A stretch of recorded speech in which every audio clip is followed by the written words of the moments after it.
ಸ್ನೇಹಿತರೆ, ಪರಾಭವ ನಾಮ ಸಂವತ್ಸರದ ಜೂನ್ ತಿಂಗಳಿನಲ್ಲಿ ವೃಷಭ ರಾಶಿಯವರಿಗೆ ಅತ್ಯಂತ ಕ್ರಿಯಾಶೀಲ ಮತ್ತು ಅನುಕೂಲಕರವಾದಂತಹ ತಿಂಗಳಾಗಿ ಬದಲಾಗುತ್ತೆ.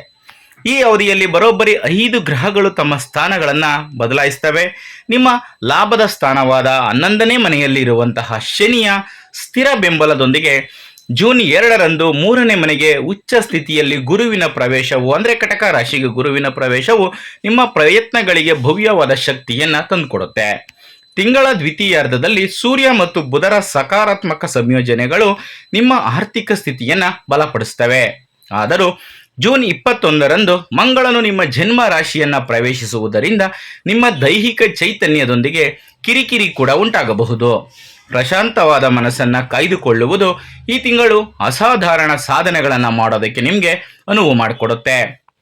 ಸ್ನೇಹಿತರೆ, ಜೂನ್ ತಿಂಗಳಿನಲ್ಲಿ ಈ ವೃಷಭ ರಾಶಿಯವರಿಗೆ ಆರ್ಥಿಕವಾಗಿ, ಶೈಕ್ಷಣಿಕವಾಗಿ, ವೃತ್ತಿಗೆ ಸಂಬಂಧಪಟ್ಟಂತೆ, ಹಾಗೆ ನಿಮ್ಮ ಕುಟುಂಬ ಜೀವನ, ಸಂಬಂಧಗಳು, ಇದು ಎಲ್ಲದಕ್ಕೂ ಸಂಬಂಧಪಟ್ಟಂತಹ ಒಂದು ಭವಿಷ್ಯ ವಿಚಾರವನ್ನು ಸ್ಪಷ್ಟವಾಗಿ ಸಂಪೂರ್ಣವಾಗಿ ತಿಳಿಸ್ಕೊಡ್ತೀನಿ. ಅದು ನಿಮಗೆ ಗೊತ್ತಾಗಬೇಕಂದ್ರೆ ನೀವು ಈ ವಿಡಿಯೋನ ಎಲ್ಲೂ ಸ್ಕಿಪ್ ಮಾಡದೆ ಕೊನೆವರೆಗೂ ನೋಡಲೇಬೇಕು. ಹಾಗೆ ನೀವೇನಾದರೂ ಇನ್ನೂ ನಮ್ಮ ಚಾನಲ್ಗೆ ಹೊಸಬರಾಗಿದ್ದರೆ ದಯವಿಟ್ಟು ಈ ಕೂಡಲೇ ಸಬ್ಸ್ಕ್ರೈಬ್ ಮಾಡ್ಕೊಳ್ಳಿ. ಮೊದಲಿಗೆ ವೃತ್ತಿ ಮತ್ತು ಉದ್ಯೋಗದ ಬಗ್ಗೆ ಈ ವೃಷಭ ರಾಶಿಯವರಿಗೆ ಜೂನ್ ತಿಂಗಳಲ್ಲಿ ಯಾವ ರೀತಿ ಇದೆ ಅಂತ ನೋಡೋಣ.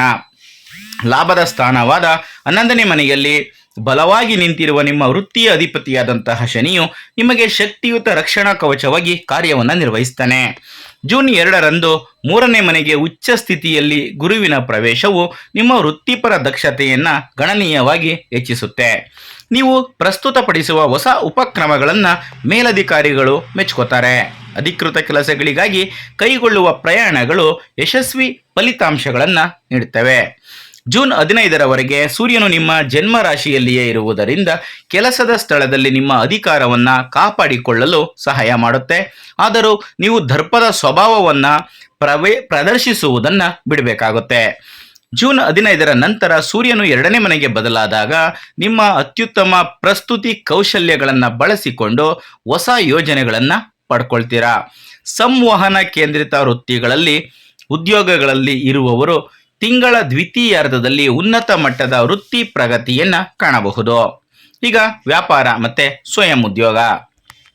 ವ್ಯಾಪಾರಸ್ಥರಿಗೆ ಈ ತಿಂಗಳು ಅತ್ಯಂತ ಅನುಕೂಲಕರವಾಗಿದೆ.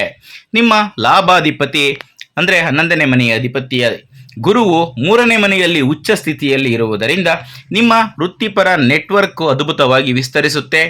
ಏಜೆನ್ಸಿಗಳು, ಸಾಮಾಜಿಕ ಮಾಧ್ಯಮ, ಉದ್ಯಮಗಳು, ಪ್ರಕಾಶನ ಸಂಸ್ಥೆಗಳು, ಟ್ರಾವೆಲ್ಸ್ ಅಥವಾ ಬ್ರೋಕರೇಜ್ ವ್ಯವಹಾರಗಳನ್ನು ನಿರ್ವಹಿಸುವವರು ಕೂಡ ಲಾಭದಾಯಕವಾದಂತಹ ಹೊಸ ಗ್ರಾಹಕರನ್ನು ಯಶಸ್ವಿಯಾಗಿ ಆಕರ್ಷಣೆ ಮಾಡ್ತಾರೆ. ಜೂನ್ 8ರಂದು ನಿಮ್ಮ ರಾಶಿಯ ಅಧಿಪತಿಯಾದಂತಹ ಶುಕ್ರನು 3ನೇ ಮನೆಗೆ ಪ್ರವೇಶಿಸಿ ಉಚ್ಚ ಗುರುವಿನೊಂದಿಗೆ ಸೇರುವುದರಿಂದ ಕಲಾವಿದರು ಮತ್ತು ವಿನ್ಯಾಸಕಾರರಿಗೆ ಅಪಾರ ಮನ್ನಣೆ ಮತ್ತು ಲಾಭ ಸಿಗುತ್ತೆ.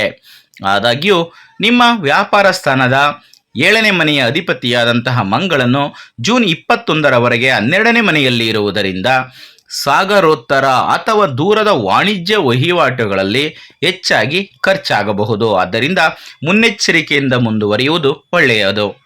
ಈಗ ಆರ್ಥಿಕ ಸ್ಥಿತಿಗಳು. ಆರ್ಥಿಕವಾಗಿ ಈ ಅವಧಿ ಸಂತೋಷಕರವಾದಂತಹ ಬದಲಾವಣೆಗಳನ್ನೇ ತರುತ್ತೆ. ತಿಂಗಳ ಆರಂಭದಲ್ಲಿ 12ನೇ ಮನೆಯಲ್ಲಿರುವ ಮಂಗಳನಿಂದಾಗಿ ಅನಿರೀಕ್ಷಿತ ಖರ್ಚುಗಳು ಎದುರಾಗಬಹುದು.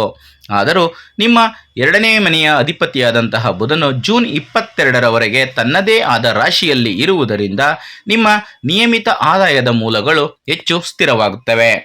ಅಲ್ಲದೆ ಜೂನ್ 15ರಂದು ಸೂರ್ಯನು 2ನೇ ಮನೆಗೆ ಅಂದರೆ ಮಿಥುನ ರಾಶಿಗೆ ಪ್ರವೇಶಿಸುವುದು ನಿಮ್ಮ ಆರ್ಥಿಕ ಬಲವನ್ನು ಹೆಚ್ಚಿಸುತ್ತೆ.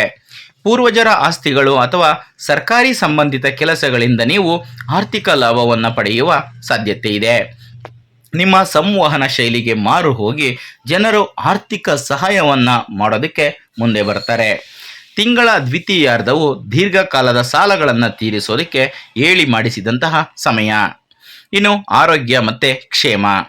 ಈ ತಿಂಗಳು ಆರೋಗ್ಯದ ವಿಚಾರದಲ್ಲಿ 2 ವಿಭಿನ್ನ ಹಂತಗಳನ್ನು ನೀವು ನೋಡ್ತೀರಾ. ಜೂನ್ 21ರವರೆಗೆ ನಿಮ್ಮ 12ನೇ ಮನೆಯಲ್ಲಿ ಮಂಗಳನ ಸಂಚಾರವು ನಿದ್ರಾಹೀನತೆ, ಆಯಾಸ ಅಥವಾ ಪಾದಗಳು ಮತ್ತು ಕಣಕಾಲುಗಳಿಗೆ ಸಂಬಂಧಿಸಿದ ನೋವುಗಳಿಗೆ ಕಾರಣವಾಗಬಹುದು.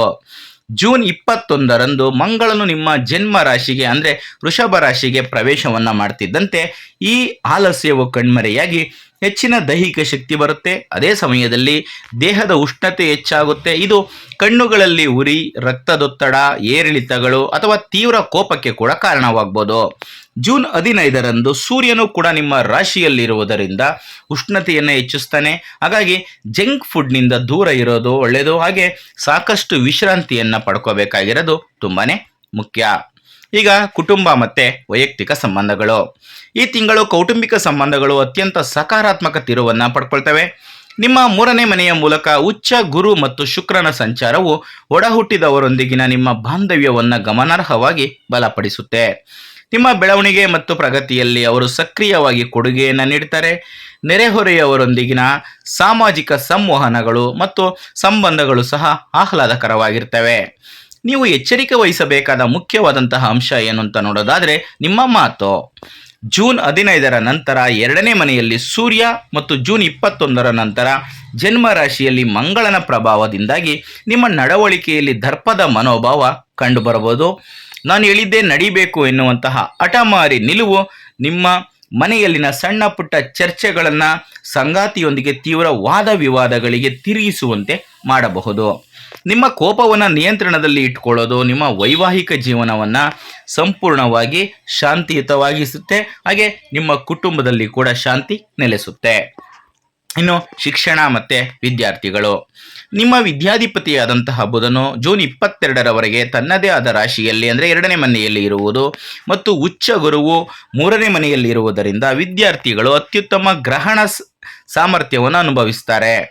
ಸಂದರ್ಶನಗಳಿಗೆ ಹಾಜರಾಗುವವರಿಗೆ ಅಥವಾ ಚರ್ಚಾ ಸ್ಪರ್ಧೆಗಳಲ್ಲಿ ಭಾಗವಹಿಸುವವರಿಗೆ ಈ ತಿಂಗಳು ದೊಡ್ಡ ಯಶಸ್ಸನ್ನು ತಂದುಕೊಡುತ್ತೆ. ಕ್ರೀಡಾಪಟುಗಳಿಗೆ ಜೂನ್ 21ರ ನಂತರ ಅದ್ಭುತವಾದಂತಹ ಪ್ರದರ್ಶನವನ್ನು ನೀಡೋದಕ್ಕೆ ಸಾಧ್ಯವಾಗುತ್ತೆ. ಸ್ನೇಹಿತರೆ, ಈಗ ಕೆಲವೊಂದಷ್ಟು ವೈದಿಕ ಜ್ಯೋತಿಷ್ಯ ಪರಿಹಾರಗಳನ್ನು ತಿಳಿಸ್ಕೊಡ್ತೀನಿ. 12ನೇ ಮನೆಯಲ್ಲಿರುವ ಮಂಗಳನಿಂದ ಉಂಟಾಗುವ ವಿಪರೀತ ಖರ್ಚುಗಳನ್ನು ತಡೆಯಲು ಮತ್ತು ತಿಂಗಳ ಅಂತ್ಯದಲ್ಲಿ ಬರುವಂತಹ ಕೋಪವನ್ನು ಶಮನ ಮಾಡಲು ನೀವು ಈ ಪರಿಹಾರ ಕ್ರಮಗಳನ್ನು ಅನುಸರಿಸ್ಬೋದು. ಮೊದಲಿಗೆ ಹನುಮಾನ್ ಚಾಲೀಸ. ಮಂಗಳನು ಜೂನ್ 21ರವರೆಗೆ 12ನೇ ಮನೆಯಲ್ಲಿರುವುದರಿಂದ ನಿದ್ರೆಯ ಸಮಸ್ಯೆಗಳು ಮತ್ತು ಮಾನಸಿಕ ಆತಂಕಗಳನ್ನು ತೊಡೆದುಹಾಕಲು ಪ್ರತಿದಿನ ಹನುಮಾನ್ ಚಾಲೀಸವನ್ನು ಪಠಿಸೋದು ತುಂಬಾನೇ ಒಳ್ಳೆಯದು. ಎರಡನೇದಾಗಿ ಸೂರ್ಯ ನಮಸ್ಕಾರ. ಜೂನ್ 15ರ ನಂತರ 2ನೇ ಮನೆಯಲ್ಲಿರುವ ಸೂರ್ಯನಿಗಾಗಿ ನಿಮ್ಮ ಮಾತುಗಳು ಕಠಿಣವಾಗುವುದನ್ನು ತಡೆಯಲು ಬೆಳಿಗ್ಗೆ ಸೂರ್ಯ ನಮಸ್ಕಾರವನ್ನು ಮಾಡೋದು ಒಳ್ಳೆಯದು. ಹಾಗೆ ಓಂ ಆದಿತ್ಯಾಯ ನಮಃ ಎನ್ನುವಂತಹ ಮಂತ್ರವನ್ನು ಜಪಿಸುವುದು ಇನ್ನೂ ಒಳ್ಳೆಯದು. ಮೂರನೇದಾಗಿ ಗುರುವಿನ ಆರಾಧನೆ. ನಿಮ್ಮ 3ನೇ ಮನೆಯಲ್ಲಿರುವ ಉಚ್ಚ ಗುರುವಿನ ಸಂಪೂರ್ಣ ಕೃಪೆಯನ್ನು ಪಡೆಯಲು ಪ್ರತಿ ಗುರುವಾರ ದತ್ತಾತ್ರೇಯ ಅಥವಾ ಸಾಯಿಬಾಬಾ ದೇವಸ್ಥಾನಕ್ಕೆ ಭೇಟಿ ನೀಡಿ ಹಳದಿ ಬಣ್ಣದ ಸಿಹಿ ತಿಂಡಿಗಳನ್ನು ಪ್ರಸಾದವಾಗಿ ಹಂಚೋದು ತುಂಬಾ ಒಳ್ಳೆಯದು. ಸ್ನೇಹಿತರೆ, ಇದಿಷ್ಟು ಇವತ್ತಿನ ವಿಡಿಯೋದಲ್ಲಿನ ಮಾಹಿತಿ. ಮುಂದಿನ ವಿಡಿಯೋದಲ್ಲಿ ಮತ್ತೆ ಸಿಗ್ತೀನಿ. ಎಲ್ರಿಗೂ ಕೂಡ ಒಳ್ಳೆಯದಾಗಲಿ. ಧನ್ಯವಾದಗಳು.